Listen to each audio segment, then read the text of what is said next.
Good morning, traders. So how do we trade the Aussie today? So I'm looking at the weekly, and I just want to just paint the bigger picture that I'm looking at the moment. So, I see that we have spent the whole year consolidating in a triangle, and we then broke to the upside. And it was a significant break. We had a breakout of 2,700 points, and then we came back. And, from a price action perspective, that's kind of what I'm expecting for a price to come back and test. But what often happens is you get price coming back to the apex. In other words, where this downward trend line and this upward trend line intersect. So price will come back to this area. It often comes back to test this area. And then one of two things will happen. It'll either turn and continue on the breakout, or it'll break the downside, putting this as basically a fake out. Okay, so this is the bigger picture I see. Now there's a lot of people out there that see things differently, and they see heads and shoulders, and they see inverse cup and handles, and all sorts of other odds and ends that indicate moves to the downside. But for me, if I look at the weekly, we're not quite in the oversold territory, but we are heading there on the weekly. And if we cut across to the daily, we are pretty much in oversold territory at the moment. Okay, now, there are a couple of trend lines. There's also a little daily trend line here, which is this one right here where we are at the moment. Okay, which is pretty much still part of the triangle. So this is the way I see things at the moment. I don't see anything else. What I'm looking for is an opportunity to get in and verify that this weekly triangle break was a breakout, and that the markets are going to start rallying. And bear in mind, we also have the Christmas rally coming up. So we're not too far away from that. So traders are going to start looking for positions for their Christmas rallies.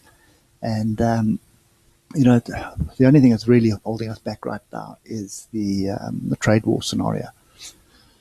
So anyway, this is the way I see things. And even on the 4 hour, I don't see anything else at this stage. So let's just get rid of that, and let's get rid of that. That's the apex. Okay. So trading what we see, and that's going to be off the half hour. And what we see at the moment on the half hour is we are still trending on to the downside. We are below the alligator, and you can see we didn't really get a retest of the break. We just continued on this move to the downside. But there are diversions happening. So diversions here, double bottom diversions for this whole move to the downside.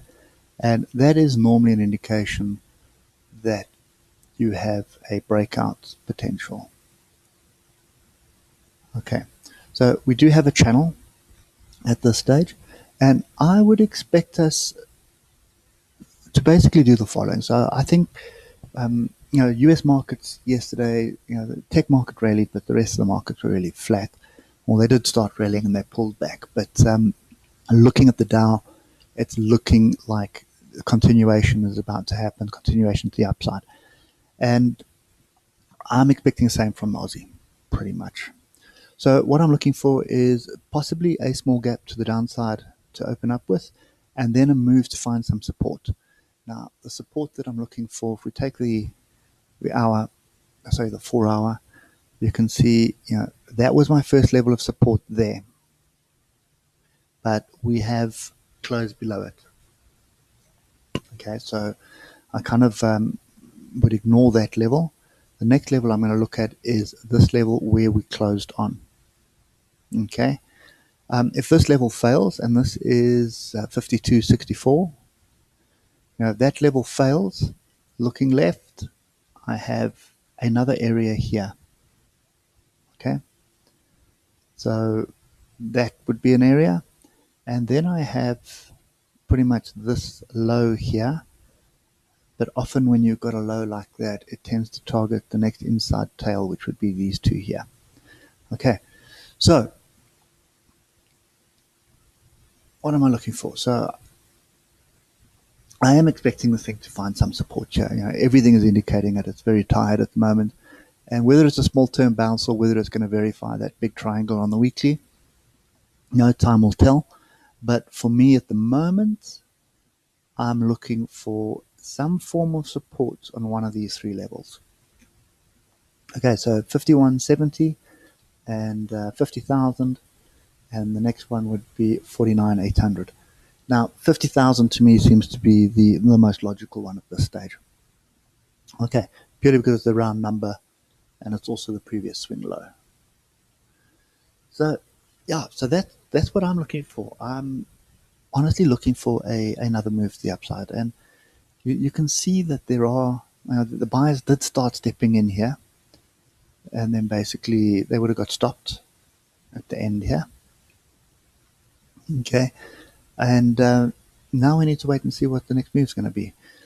So yeah, so that's it for me at the moment, and the one to watch is going to be the 12 minute. 12 minutes going to give you the early signals.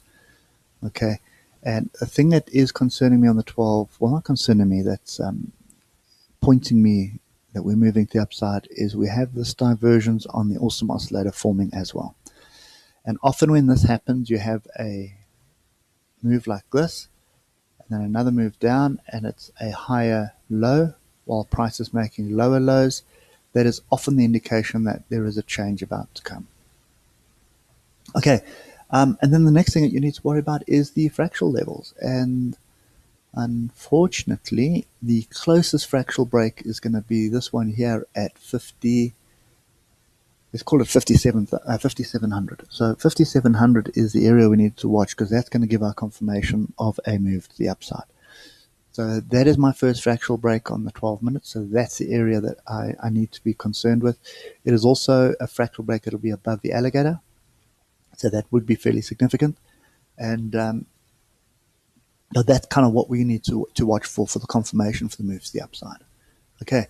And bear in mind, if that does break, it breaks the channel, then you would expect to move to the upside, a pullback to test the channel, and then a continuation to the upside. So, this is kind of the setup that I'm looking for. As far as I'm concerned, this move to the downside is going to find support soon.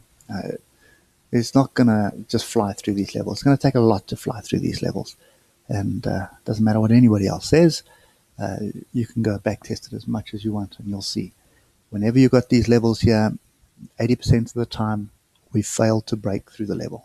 In other words, we bounce. We keep bouncing on it like this and then break through, or we bounce up, down, up, down, up. So, it's very difficult to take a break, especially breaks on the higher time frame. So what I'm referring to is a break on the weekly. Okay. So, to break through these weekly tails, this one, we haven't broken through this level here, which is 5170, right? And that is a strong level. I mean, look at it. Okay, then you got the next level down and the next level down. Now, so markets have inertia, and as far as I'm concerned, it's going to continue doing what it's been doing most of the year. So in other words, find some buyers down the bottom here and buy up and rally up. The big difference here is that this downward trend broke. So this triangle definitely broke.